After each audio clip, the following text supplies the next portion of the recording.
Welcome to our deep analytical dive into history's most compelling naval pursuit, the dramatic hunt for the battleship Bismarck. We are exploring the hidden factors beyond the sheer military might that transformed this predator into global prey. The British commander-in-chief faced a desperate situation, with his island nation depending entirely upon fragile sea lanes. The emergence of the powerful new Bismarck threatened the very existence of Britain, risking precious convoys and troop transports. This 2,000-mile pursuit, driven by desperation and technology, resulted from a series of profound operational and tactical miscalculations. Our analysis will focus on answering a core strategic question: what were the secrets that allowed the Royal Navy to succeed? We will dissect the intelligence failures, the critical technological edges, and the psychological weight of command decisions under fire. Join us as we move past simple narratives to analyze this campaign as a crucial case study in strategic consequence and error analysis. The pursuit was codenamed Rhine Exercise by the Germans, intending to destroy British merchant shipping and avoid strong engagements. The German High Command believed the massive warship was practically unsinkable, protected by advanced nickel-chrome steel armor plating. The battleship carried 8 massive 15-inch guns, making it easily the most powerful vessel afloat in the world at that moment. To counter the threat, the British had to divert naval assets from crucial operations in the Mediterranean, weakening their position there. The British commander-in-chief initially faced an agonizing choice risk: losing 20,000 troops or detach his biggest fighting ships. The first major secret revealed itself on May 21, 1941, when swift reconnaissance planes located the German giant in a Norwegian fjord. This early sighting was vital. It confirmed that the German flagship had put out to sea, triggering the massive mobilization. The German High Command made a critical error in judgment, one that doomed their mission from the start radar capability. They were convinced that British warships did not yet possess the critical ability to see through the perpetual Arctic fog and clouds. However, several British pursuers, notably the heavy cruisers, were equipped with advanced radar, a technological edge they utilized skillfully. This ability to bounce an electric impulse off a distant object proved instrumental in maintaining contact through the severe Arctic weather. The cruiser Suffolk, equipped with the latest model radar, was assigned the primary duty of finding the massive German warship. This technological superiority transformed the strategic landscape, neutralizing the poor visibility which the Germans had relied upon for cover. On the evening of May 23rd, the Suffolk's lookout sighted the massive ship and its accompanying heavy cruiser in the icy Denmark Strait. The shadowing began, immediately relying almost entirely on the cruiser's radar system to track the faster German vessels through the mist. The German fleet commander knew he had been found, but believed he could easily shake off his shadowers during the heavy snowfall and low visibility. The chase led directly to the first confrontation, resulting in a shocking disaster for the Royal Navy in just 17 minutes. The pride of the British fleet, the venerable battlecruiser Hood, was struck by a German 15-inch shell and catastrophically exploded. The ship was sunk almost instantly, plunging the British Isles into deep gloom and fueling a grim national determination to achieve vengeance. During this chaotic and brief engagement, the surviving British battleship, despite being new and suffering mechanical breakdowns, scored a vital hit. This shell penetrated deep into the German ship's side, damaging oil tanks and causing a critical loss of precious fuel reserves. The hit was initially dismissed as unimportant by the Germans, yet it was the foundational strategic blow that sealed the outcome of the chase. We analyzed this counterfactual. Had that single 14-inch shell missed, the German fleet commander might have made it safely to port. The crucial damage meant the massive German battleship was restricted to a maximum speed of 28 knots, slightly less than its potential. Crucially, the damage forced the German fleet commander to abandon his mission and choose the distant port of Saint-Nazaire for urgent repairs. Had the commander chosen to turn back toward Norway, he risked running headlong into the remainder of the home fleet. Continuing southwest meant the German flagship was now racing against time, needing to reach the protective air cover of the European continent.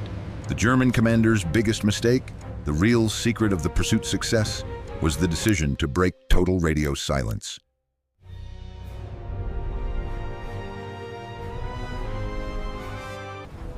Although the shadowing cruisers temporarily lost contact for 31 hours in the storm, The search was immediately given a new lifeline. The German fleet commander, believing he was still being shadowed repeatedly, sent coded messages to naval headquarters detailing his position. These non-urgent messages, including birthday congratulations, allowed British direction-finding stations across the UK to triangulate his precise location. This decision, based on the erroneous assumption that the enemy still had him on radar, gave the British their second non-technological secret weapon.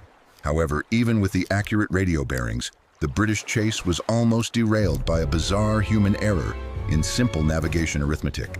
A navigation officer aboard the British Commander-in-Chief's flagship made a plotting mistake, leading the home fleet wildly off course. This costly piece of negligence forced the Commander-in-Chief to steer northeast for hours, completely away from the German flagship. The delay allowed the crippled German ship to gain a considerable lead in the desperate race toward the French coast and safety. Luckily, several independent British commanders, relying on their experienced seamen's bones, disobeyed orders and maintained their course toward France. The race continued with renewed desperation, mobilizing a vast armada including battleships, battle cruisers, and 2 aircraft carriers. The British realized they needed a final technological edge to slow the German ship before it reached protective air cover the next morning. This final crucial element of the hunt rested entirely upon the unreliable, antiquated Swordfish biplanes launched from the carrier Ark Royal. The German commander expected a heavy attack, but confidently remarked that carrier planes were merely a swarm of bees that could sting but not injure. He believed the light torpedoes carried by the biplanes could not penetrate the heavy anti-torpedo belt built into the mighty warship. The first aerial attack failed spectacularly when the inexperienced pilots mistakenly targeted the shadowing British cruiser Sheffield. The Sheffield narrowly escaped destruction only because the magnetic pistols on the British torpedoes failed and exploded harmlessly on impact with the water. This disastrous failure provided a critical piece of data. The British immediately swapped their faulty magnetic torpedo pistols for older contact models. The second final and fateful air attack was launched at sunset when visibility was extremely poor and the seas were dangerously high. The Swordfish, flying in from all directions, pressed home their attack through murderous anti-aircraft fire from the gigantic battleship. Though the airmen initially reported no hits, one torpedo launched by a plane stealing in from behind struck the German warship's stern. The explosion changed the entire course of the drama. The rudder mechanism was instantly jammed hard to starboard. The German flagship was immediately rendered no longer maneuverable, confirming the ultimate vulnerability of the seemingly invincible vessel. The German fleet commander signaled Naval Group West at 9:05 p.m.